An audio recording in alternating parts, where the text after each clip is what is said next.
맺기라는 제목으로 말씀 선포하시겠습니다. 할렐루야. 성령의 열매를 맺읍시다.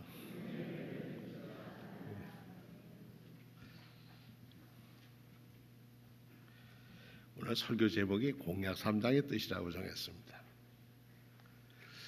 저희가 1899년 우리 교회 창립 기념을 본다면 1919년에 3일, 그 해가 김인년이죠. 김인년 3월 1일, 1919년 3월 1일에 우리 3.1 만세 운동이 시작됩니다. 올해 우리 3.1 만세 운동이 99주년 되는 해고 내년이 100주년이 되는 해입니다. 우리 민족이 우리 5천년 반만년 역사를 지내오면서 이만큼 민족이 대동단결하여서 자기의 의사를 표명하고 나라를 사랑했던 일이 그리 많지 않습니다. 현대사에서는 있지만은 특히 봉건 시대에서는 이건 생각지도 못할 일이었습니다. 정조 이후에 실학이 들어오면서부터 서학이 들어오니까 서학이라고 얘기할 때는 되게 천주교회를 얘기를 합니다. 그게 못마땅했던 사람들이 관료들이었는데 하나는 임금이 둘이다. 하늘에 상제가 있다는 것과 하나는 조상들에게 제사를 지내지 않는다는 것. 이거는 봉건 질서를 깨는 평등 사상은 있을 수 없다고 해서 박해를 하게 되니까 그에 따라서 그러면 서학이 있으면 우리나라 스스로의 학문이 없을까 해서 동학이라고 하는 것을 만듭니다. 경주에 살던 양반 최재우는 우리 사회에 어울리는 종교가 필요하다고 생각해서 유, 불, 도, 무속 신앙을 합쳐서 인내천요이라고 하는 일을 가지고 우리 하나님의 모든 이 세상 모든 물건은 하나님이다 하는 생각 가지고 동학을 만들었습니다. 특히 이 동학을 하면서 생각은 서학을 좀 견제하고 싶다 하는 생각이었는데 정부도 서학을 누르지도 못했지만 동학을 믿는 사람이 늘어나자 또 동학을 그만두라고 최재욱에 통발을 합니다. 너 동학 그만둬라. 그런데 그게 이미 그럴 때가 아니었고 특별히 이 동학은 반봉건 세상을 새롭게 하자고 하는 후천 개벽의 꿈을 가졌던 그들의 꿈을 꺾을 수가 없어서 전쟁으로 이어집니다. 특히 고부 밀란으로부터 시작해서 동학은 불붙듯이 이민족을 하고 무능했던 왕조는 일본 세력을 덧입고 관군과 함께 이 동학을 진멸합니다. 참 우리나라 역사에서 부끄러운 모습의 하나였습니다. 결국 동학은 마지막 공주의 우금치에서 전멸하고 또 한편은 횡성군 서성면이죠. 서석 면사무소 뒷동네인데 그곳에서 마지막 동학의 장군들이 관군과 일본군에 합친 신무기에 의해서 진멸됩니다. 이런 가운데서 많은 지식인들은 어떻게 하면 이 무능한 왕조와 들려오는 이렇게 몰려오는 외세 속에서 이 나라를 어떻게 세울 수 있을까를 꿈꾸게 됐습니다. 특별히 양식이 있는 양반들 또는 유생들 그 다음에 지식인들은 고민을 많이 하게 됐습니다. 저희 교회가 1902년까지만 해도 저희 교회 인원이 남자 3명, 여자 4명이었습니다. 교회가 그렇게 시작한 교회가 이제 3.1 만세 전후에 아주 교회가 기하급수적으로 부흥을 하는 이유 중에 하나는 뭐냐면 이 어려운 가운데서도 복음이라고 하는 것은 만인이 평등하고 또 하나는 우리의 민족의 자주성을 키울 수 있다고 하는 그런 마음들을 그런 희망들을 교회에서 보았습니다. 그래서 많은 사람들이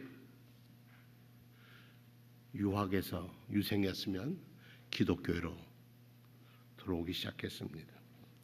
특별히 우리 수원종로교회의 시작과 함께 매일 남녀학교 아이들을 가르치는 일을 통해서 선교사들은 이 시대를 깨우는 교육을 시킬 수 있는 꿈을 심었습니다. 1907년 3일 여학교의 교장으로 취임한 밀러 학감이 당시에 이 교장은 자기가 하지만 누가 학교를 운영할 사람을 찾다가 그 당시에 아주 일본도 유학도 했고 젊은 눈빛 아주 밝은 김세환이라고 하는 이와 함께 학교를 이끌어 갑니다. 교육적으로는 미나미 총독이 교육령을 내려서 국채명징, 내선일체, 인고단련 3대 방침을 세우고 문은 아주 안팎을 가하기 시작했습니다. 결국 종교는 학교에서 손을 떼라. 그러니까 종교가 선교사들의 손을 떼게 되면 학교 운영이 어려워지게 되자 김세환 권사였죠. 우리 김세환 선생은 수원 갑부인 최상희 씨를 움직여서 그 당시 1만 원 1941년에는 홍사운 선생을 설득해서 학교를 세우는 상업학교였지만 그 학교도 세우는 일에 힘쓴 사람이 김세환이라고 하는 분입니다. 수원 독립운동사에서 가장 으뜸으로 뽑을 사람은 누굴까? 그건 김세환 선생이라고 하는 것은 누구도 부인할 수 없는 것입니다. 아마 만세운동은 그의 중앙 YMCA의 박희도 전도사하고 친분을 갖게 되면서부터 그런 상동교회에서 전덕기 목사에 의한 민족 사상을 함께 갖게 되었고 많은 국학문한 사람들이 나라 사랑의 길을 마음에 갖고 그가 수원을 중심으로 해서 충청 일원의 운동의 총책임자였고 홍성, 당진, 여주, 이천 그리고 모든 사람들을 동원해서 만세운동하는데 서명을 받고 그는 학교도 결석을 자꾸 하니까 학생들이 선생님 어디 갔다 오셨어요? 그래 보면 대답할 때마다 머지않아 이 땅에 큰 빛이 보일 거다. 해맞이 차비하려 나는 다녀왔다. 저는 이 말이 참 와닿았습니다. 학교도 결근하고 많은 나라 세우는 일 만세운동을 위해서 다니는 그에게 아이들이 선생님 어디 갔다 이렇게 결석을 하시냐 그러면 결근하시냐 그러면 머지않아 이 땅에 큰 빛이 비칠 텐데 해맞이 차비를 하려 나는 다녀왔다. 새 시대를 나는 열고자 한다. 온몸으로 새 시대를 열었던 분이 44인 중에 하나였던 김세환 선생이었습니다. 그가 3월 1일 날 서울에 아침에 올라가 보니까 민족 대표라고 하는 사람들이 너무 나약하게 운동을 펼치지 못하고 파고다 공원에서 선언서를 낭독하고 만세를 부를 계획이 혹시 폭동으로 이어질까 봐 걱정을 해서 그들은 명월관에 가서 그들끼리 선언하고 그러면 일본이 잘 도와줄 거다라고 생각했다고 합니다. 그러나 오후 2시에 젊은 학생들이 파고다 공원에서 선언식에 참석하고 군중들과 함께 만세운동을 했습니다. 1919년 3월 1일 날 수원은 방화수리장에서부터 우리 만세운동을 시작합니다. 사실 그때 우리는 이미 수원종로교회는 이 자리에 와 있을 때였습니다. 그래서 교회 예배당이 아닌 방화수리장부터 횃불 시위를 해서 만세운동을 했습니다. 1920년 10월 30일에 그는 체포한 후에 구류당하는데 구류당하는 것을 360일 구류를 당합니다. 구류라고 하면 저는 법을 잘 모릅니다만 구류는 1개월 30일 미만이어야 하는데 그는 360일 동안 구류를 당해서 고초를 많이 겪었습니다. 그가 수원에 돌아와서 다시 불신자들을 설득해가면서 학교 가서야 아는 것이 힘이다. 배워야 살고 그래야 우리가 이 민족을 우리 독립할 수 있는 길을 갈 수 있는 것을 아이들을 교육에 있다고 전심하며 그 가운데 믿음을 지켰답니다. 그 후손의 사람들에 의하면 그는 아주 철저한 청교도적 신앙이었다고 합니다. 주초를 술과 담배를 입에 댄 적이 없고 아주 강렬한 눈빛으로 모든 사람들을 끌어안는 그런 능력 있는 사람이었다고 합니다. 그가 마지막 재판 부산 복심원에서 재판장으로부터 이런 질문을 받습니다. 이러한 합방에 하여 어떤 감상을 가졌냐? 그의 대답은 이렇게 얘기합니다. 아무리 세계 대세로 합방이 되었다 하더라도 항상 가슴속에 원한을 품고 있는데 모든 물건을 대할 때 초목에서 흐르는 이슬도 눈물이 아닌가 하는 의심을 품을 지경이다. 나는 그러나 하나님은 장래에 정정당당히 조선 사람은 권리를 갖고 일본 사람은 권리를 돌려보낼 시기가 올 줄로 알았다. 하나님의 역사 속에 우리는 우리의 권리를 찾을 날이 올 걸 믿었다. 다시 판사가 묻습니다. 피고는 금으로 조선 독립을 위하여 활동을 하겠는가? 그렇다. 두 마디도 하지 않고 그렇다 하고 대답을 합니다. 아주 당당하게 대답을 하고 부끄럽지 않는, 변질하지 않는 민족운동가였습니다. 그런 분들이 우리 교회의 평신도였습니다.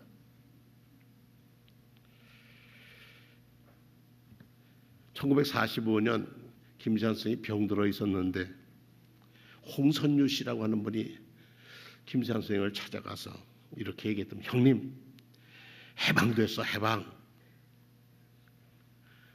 해방됐어. 그러니까 말끝을 맺지 못하고 오랜 병중에서 말도 흐트러져서 말도 제대로 하지 못했던 그가 해방했답니다. 목매어 그리던 해방을 맞았는데 1945년 9월 16일 오전 5시 50분에 수원 매교동의 수원 상업학교 군의 사택에서 정말 꽃다운 나이 57에 세상을 떠납니다. 용인군 매주의 화운사 밑에다가 묻었는데 장례를 치렀는데 1963년에 건국 무공훈장을 주사하고 68년에 국립묘지 충렬대에 이장해서 지금 국립묘지에 있는 우리의 성도님이 됐습니다. 우리 수원 종로교회는 이렇게 시작부터 교육과 민족 사랑하는 일에 함께 가는 교회였습니다.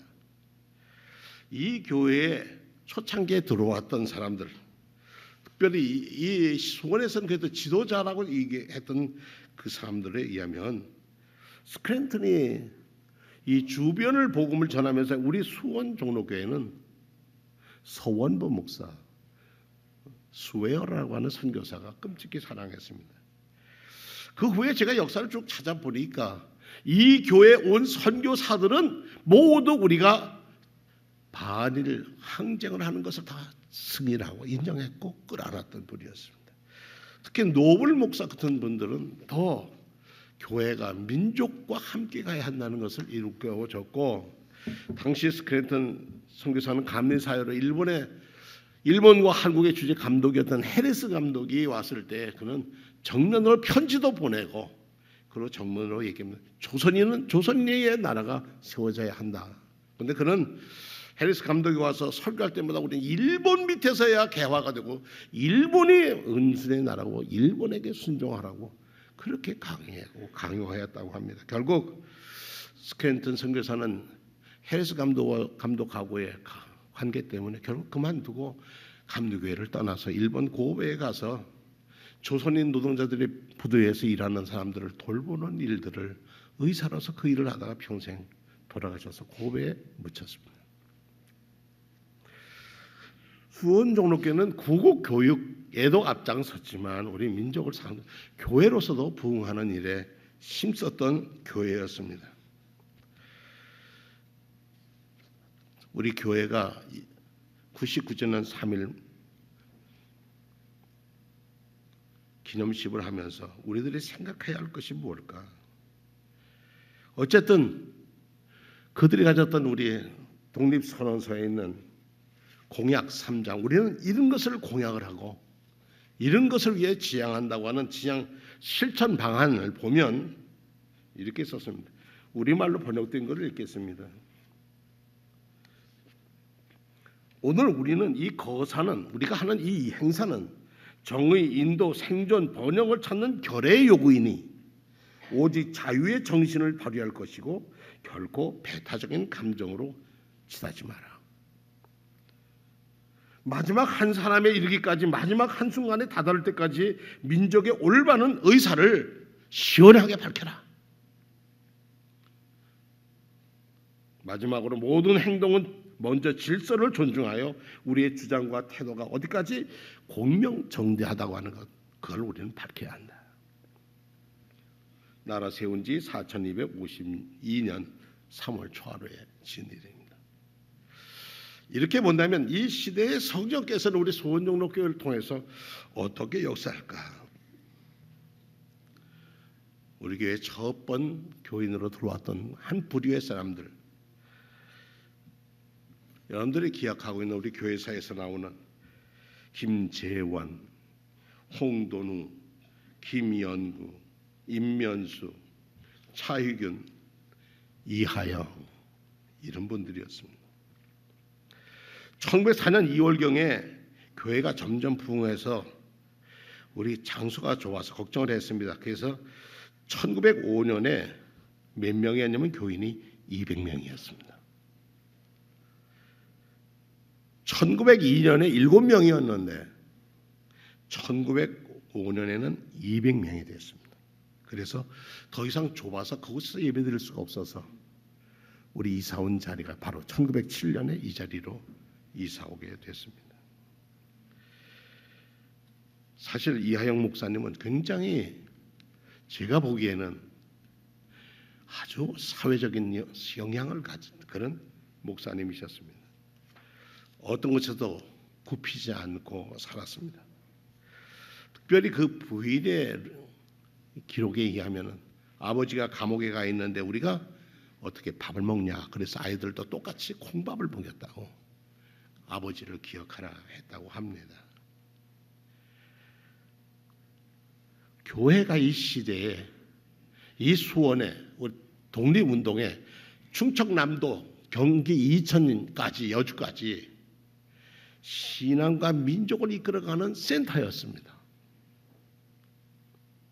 여기 있던 평신도 지도자들은 목숨을 걸었고 함께 동행했던 사람들은 국채보상운동을 비롯해서 우리 비밀 지하 독립운동까지 돕고 도왔습니다. 그래서 감옥에 갇히기도 하고 억울하게 삶을 끝내기도 했습니다.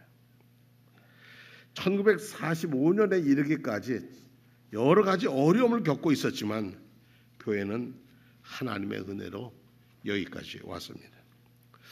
오늘 3.1절 하면서 저는 여러분들에게 우리 교회에 섬겼던 목회자들을 기억해달라고 말씀을 드리고 싶습니다.